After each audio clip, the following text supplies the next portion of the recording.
name's Loui Blake.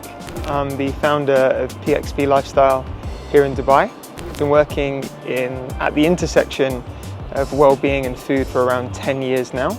Really interested on how food impacts wellness.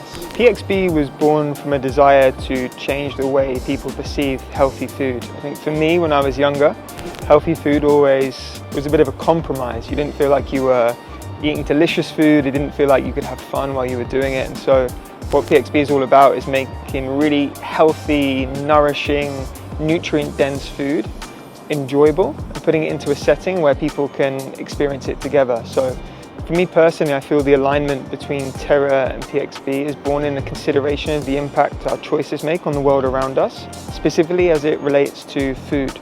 So for us, it's a belief that in order for food to be good for you, it has to also be good for the planet and vice versa.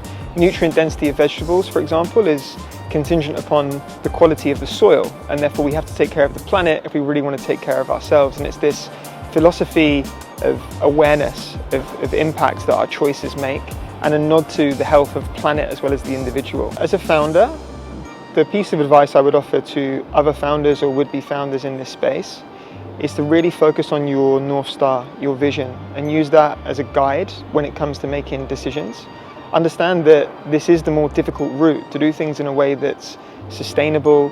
You're going against the grain, and therefore you have to expect that it's going to be challenging. I think a movement towards conscious consumption will continue to grow, but the challenges are we have to make it affordable for people. We have to make the information readily available. We have to make it convenient. And we have to also make it cool, make it credible. PXB and Terra can serve as a catalyst for people to make a change and take what they learn here away and implement it in their day-to-day lives. The myth that I would like to discredit is that it's expensive to eat healthy food.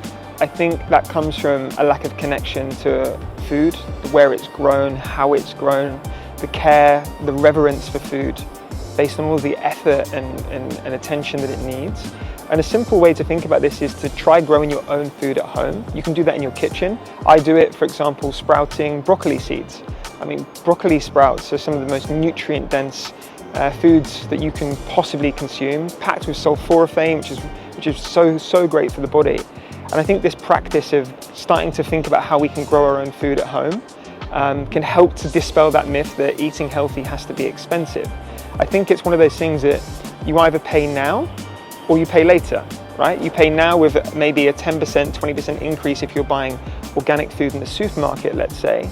But there's a cost later on when you haven't eaten sufficient nutrients and therefore ailments can arise. So I think of this shift in perspective.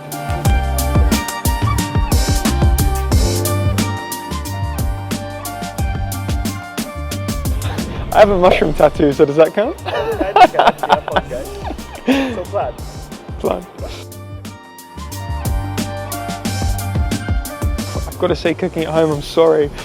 I love cooking.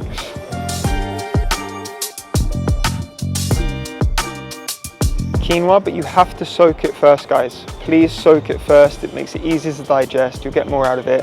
Quinoa, but when soaked first. Into the forest.